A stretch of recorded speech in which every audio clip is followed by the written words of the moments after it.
ৰূপালীয়ে অফিচৰ ৰুমত বহি পৰাগলৈ অপেক্ষা কৰি আছিল যদিও 5 মিনিটৰ সলনি আধা ঘণ্টা পাৰ হৈ গৈছিল আৰু পৰাগ ঘূৰি অহা নাছিল।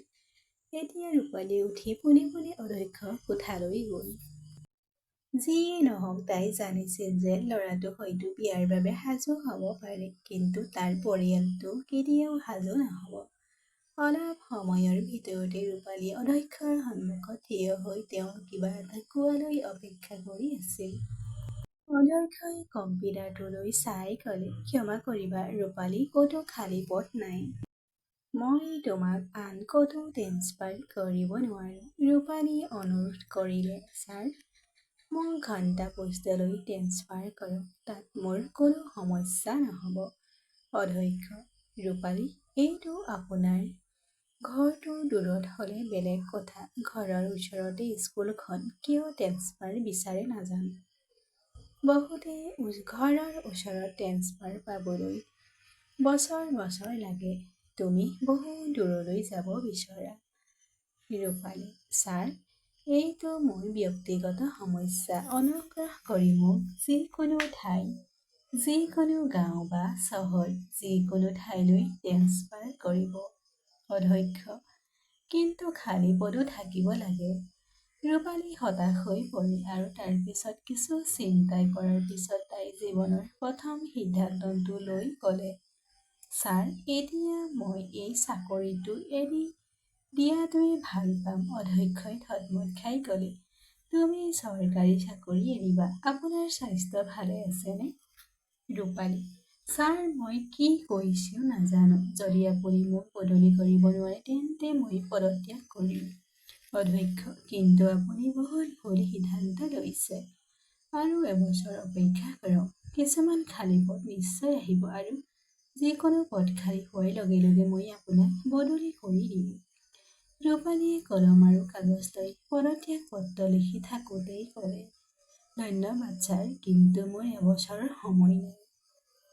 অধ্যক্ষ, চাকৰি এৰিলে কি কৰিবা? ৰূপালী, মই যিকোনো ঠাইলৈ গৈ ব্যক্তিগত স্কুলত কাম কৰিম ছাৰ।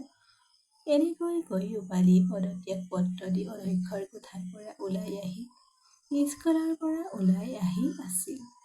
যেতিয়া পৰাগৰ সন্মুখৰ পৰা আহি আছিল, ৰূপালীক দেখাৰ লগে লগে পৰাগে বাট সলনি কৰিবলৈ ধৰিলে। ৰূপালীয়ে হাঁহি এটা মাৰি পৰাগক ৰখাই ক'লে, পৰাগ, এক মিনিট। পৰাগে ৰৈ গ'ল যদিও তেওঁৰ বৰ আচহুৱা যেন লাগিছিল। চকু দুটা তললৈ নমাই আহিছিল।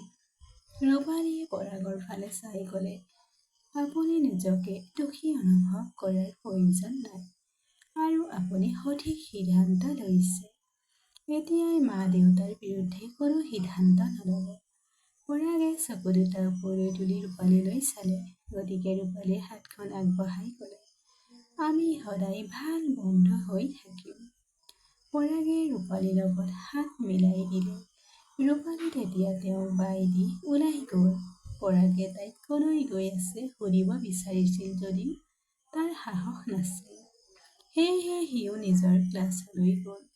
ৰূপালী ঘৰলৈ আহোঁতে ভনীয়েক এজনী কলেজলৈ গৈছিল, আনজনী ব্যক্তিগত চাকৰিলৈ গৈছিল আৰু ভায়েকো তেওঁৰ চাকৰিত আছিল আৰু দেউতাক তেওঁৰ দোকানত আছিল। ৰূপালী ইমান সোনকালে আহিলে মাকে তাইৰ ফালে প্ৰশ্নবোধক দৃষ্টিৰে চাবলৈ ধৰিলে যদিও একো নক'লে।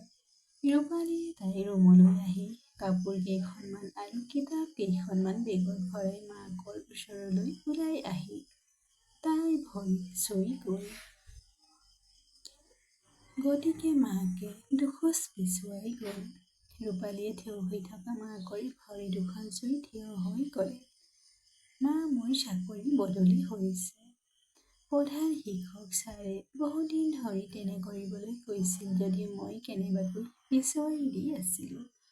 কিন্তু এতিয়া নগ'লে চাকৰি হেৰুৱাব লাগিব। গতিকে যাব লাগিব। মোক কেৱল উজনিলৈ বদলি কৰা হৈছে। গতিকে উৎসৱ আৰু বন্ধৰ দিনত আহি থাকিম। মাকে বেকা মুখ এখনেৰে ক'লে, প্ৰয়োজন নাই, তুমি ট্ৰেন্সফাৰ হোৱাটো ভাল। ময়ো ভাবি আছিলোঁ তোমাক এই ঘৰৰ পৰা ক'ত আঁতৰাই পঠিয়াম। যদি তুমি আঁতৰি যোৱা তেন্তে অন্ততঃ মোৰ মাত্ৰ দুগৰাকী ছোৱালী আছিল বুলি মিছাকৈ তোমাৰ ভনীয়েকহঁতৰ বিয়া পাতি দিম। ৰূপালী হৃদয়খন ফাটি যাবলৈ ওলাইছিল, কিন্তু তাই নিজকে সংযত কৰি ক'লে, মা, ৰেলৰ সময় প্ৰায় হ'ল, মই যাব লাগিব। এই কথা কৈ ৰূপালী ডাঙৰ ডাঙৰ খোজেৰে শৈশৱৰ ঘৰ আৰু মাক দেউতাকৰ ঘৰ এৰি আগবাঢ়িল। তাই আৰু কি কৰিব পাৰিব, এইটোৱে যেন তাইৰ বাবে সঠিক পথ। তাইৰ ভাগ্যত কি লিখিছে সেয়া কেৱল ভগৱানেহে জানে। ৰূপালী এইবাৰ পিছলৈ ঘূৰি তাইৰ ঘৰলৈ চালে। তাইৰ মাকে ইতিমধ্যে দুৱাৰখন বন্ধ কৰি দিছিল। ৰূপালীৰ চকুৰ পৰা চকুলো বৈ আহিল আৰু তাৰ পিছত তাইও ভগৱানৰ নাম লৈ প্ৰিয় দেৱতাৰ নগৰলৈ ৰাওনা হ'ল। ৰূপালী ভগৱানৰ ভক্ত আছিল, সেইবাবে তাই তাৰ নগৰলৈ যোৱাৰ সিদ্ধান্ত লৈছিল। মহাদেৱে যিহেতু তাইৰ ভাগ্য লিখিছে, গতিকে ভৱিষ্যতেও তাইৰ জীৱনৰ যত্ন ল'ব, কাৰণ আমি সকলোৱে তেওঁৰ সন্তান। কিমান দিনলৈ আমি আমাৰ সন্তানক যন্ত্ৰণাত ভুগি থকা দেখিম। ৰূপালী ৰেলত বহি আছিল।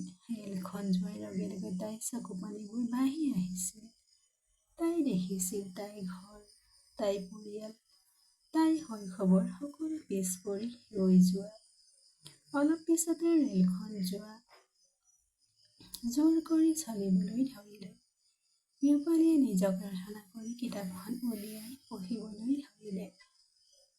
তৃতীয় চিটৰ কাণত হেডফোন লগোৱা ল'ৰা এটা আহি সন্মুখৰ চিটত বহি তাৰ ওপৰত বেগ থবলৈ ধৰিলে, গতিকে ভুলতে ৰূপালীৰ ভৰিখনে তেওঁক চুই গ'ল। ৰূপালীয়ে লগে লগে কিতাপখনৰ পৰা চকু দুটা আঁতৰাই ল'ৰাটোৰ ফালে চাই ক্ষমা বিচাৰি ক'লে, চৰি ভাইটি। ল'ৰাটোৰ চকু দুটা ডাঙৰ হৈ গ'ল। খৰধৰকৈ ৰূপালী সন্মুখৰ চিটত বহি ক'লে, ভাই কোন ভাই? ৰূপালী বিভ্ৰান্তিৰে তালৈ চাবলৈ ধৰিলে। ল'ৰাটোৱে ইফালে সিফালে চাই ক'লে, ইয়াত আৰু কোনোবা আছে নেকি, যাক ভাই বুলি মাতিছা? এইবাৰ ৰূপালীয়ে সমতল সুৰত কথা ক'লে, নাই, মই তোমাক কৈছিলোঁ। সেই ল'ৰাটোৱে মূৰটো ঘূৰাই ক'লে, পাপ, এটা ডাঙৰ পাপ। আপুনি এনেকুৱা প্ৰতিজন ল'ৰাক ভাই বুলি নকয়। ই বৰ ভুল। ৰূপালীয়ে কঁপাল কুঁচাই দিলে। সেই ল'ৰাটোৱে তেতিয়া ক'লে, মোৰ নাম হিৰণ্য আৰু তুমি মোক কেৱল হিৰণ্য নামেৰেহে মাতিব লাগে। আৰু হয়, এতিয়াৰ পৰা কোনো ল'ৰাক কেতিয়াও ভাই বুলি মাতিব নালাগে। এতিয়া ৰূপালীয়ে বিভ্ৰান্তিৰে সুধিলে, কিয়? হিৰণ্যই অসহায় হৈ ক'লে যে, সেই বন্ধু, যদি আপুনি সকলোকে আপোনাৰ ভাইটি কৰি লয়, তেন্তে আপুনি কাক আপোনাৰ প্ৰেমিক বনাব? ভাই শব্দটো কেৱল কথা কোৱাৰ বাবে নহয়।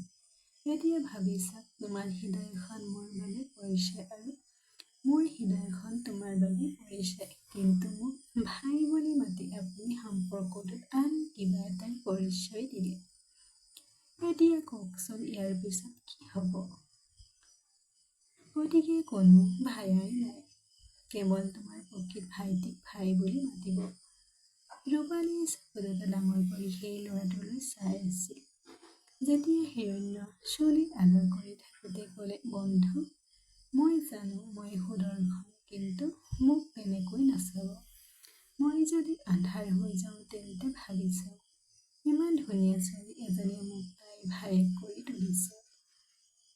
মই যদি আন্ধাৰ হৈ যাওঁ তেন্তে আন এজনীক বিচাৰি পোৱাটো কঠিন হ'ব। এজনী ছোৱালী এৰি দিয়াৰ পিছত মই আন ছোৱালীক যাবলৈ দিয়াৰ সুযোগ ল'ব নোৱাৰোঁ। ৰূপালীয়ে মূৰটো জোকাৰি তাৰ পিছত কিতাপখন পঢ়িবলৈ ধৰিলে। হিৰণ্যয়ে তেতিয়া তাইৰ কিতাপখনত টোকৰ মাৰি ক'লে, তোমাৰ নাম কি?